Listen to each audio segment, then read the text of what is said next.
Shalom saudara dan saudari semua. Selamat datang ke Rhapsody Reality TNI Malaysia. Pada hari ini, saya ingin membawakan satu perkongsian hasil nukilan Pastor Chris Oya Filome yang bertajuk Rahmatnya, Kasih Karunia-Nya bekerja di dalam kamu.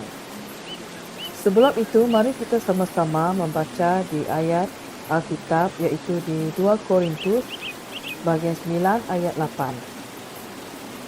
Ayat ini ada mengatakan, dan Allah sanggup melimpahkan segala kasih karunia kepada kamu, supaya kamu senantiasa berkecukupan di dalam segala sesuatu dan malah berkelebihan di dalam pelbagai kebajikan.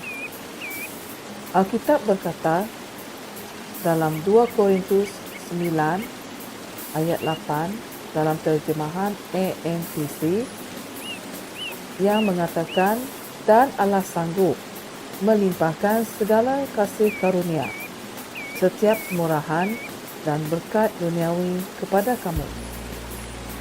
Ini bermakna Allah mengarahkan rahmat kepada kamu. Rahmat itu membawa penerimaan, kehormatan dan maruah. Ia menarik orang, keadaan dan sumber yang betul kepada kamu, selaras dengan tujuan Allah untuk hidup kamu. Saudara dan saudari, nyatakanlah selalu, aku berjalan dan berfungsi dalam rahmat. Rahmat mengasingkan aku untuk kemuliaan dan kecemerlangan. Aku adalah anak rahmat. Alkitab menyuruh kamu untuk memanfaatkan rahmat yang ada di dalam Kristus Yesus. Dengan rahmat ini, kamu boleh menjadi berjaya dalam setiap dan apa jua usaha. Sedarilah apa yang kita telah baca dalam ayat Injil tema kita. Ia mengatakan bahawa Allah sanggup melimpahkan semua kasih karunia, rahmat kepada kamu, dan Dia melakukan dalam Kristus Yesus. Alkitab mengatakan bahawa dalam kepenuhannya, kita semua telah menerima kasih karunia demi kasih karunia. Dalam Yohanes 1 ayat 16. Kemudian Paulus memberitahu kita kesan daripada menerima kelimpahan rahmat yang berlebihan ini. Maka lebih besar lagi mereka yang telah menerima kelimpahan kasih karunia dan anugerah kebenaran akan hidup dan berkuasa oleh satu orang itu, iaitu Yesus Kristus. Dalam Roma 5 ayat 17. Rahmat menyebabkan kita berkuasa menjadi raja dalam kehidupan. Ini bermakna kamu berada dalam kekuasaan. Kamu memerintah ke atas roh-roh jahat, kesakitan dan penyakit, kemiskinan, kegagalan dan maut melalui Kristus Yesus. Oleh kerana rahmat-Nya bekerja dalam diri kamu, maka apa orang lain berusaha untuk mendapatkannya akan datang kepada kamu dengan mudah dan cepat. Haleluya! Mari kita sama-sama membuat pengakuan ini. Aku mengaktifkan rahmat dan kuasa Tuhan dalam hidupku. Aku mengesahkan dengan iman bahawa aku dirahmati untuk menjadi cemerlang dan memenuhi takdirku dalam Kristus. Aku berkemampuan dengan kemampuan Kristus, dan rahmat-Nya yang berkelimpahan atas hidupku adalah cukup untuk aku dalam segala sesuatu. Dalam nama Yesus, amin. Baiklah, untuk renungan tambahan kita boleh merujuk di 2 Petrus 1 ayat 2, Yakobus 4 ayat 6, dan yang terakhir 2 Petrus 3 ayat 18.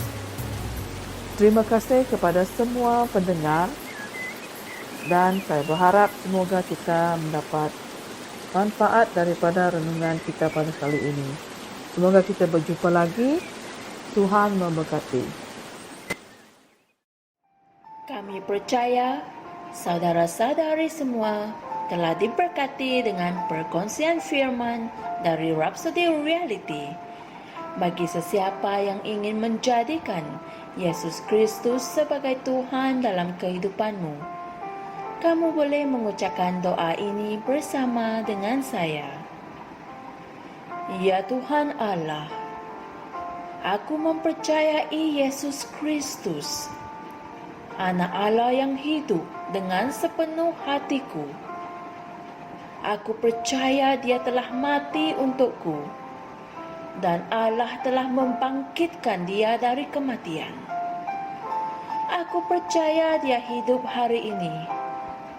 Aku mengaku dengan mulutku bahwa Yesus Kristus adalah Tuhan dalam hidupku mulai dari hari ini.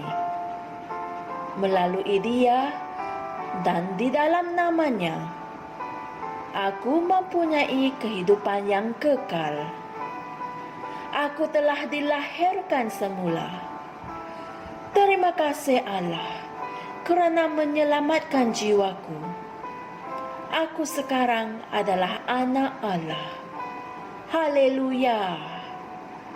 Tanya, sekarang kamu telah menjadi anak Allah.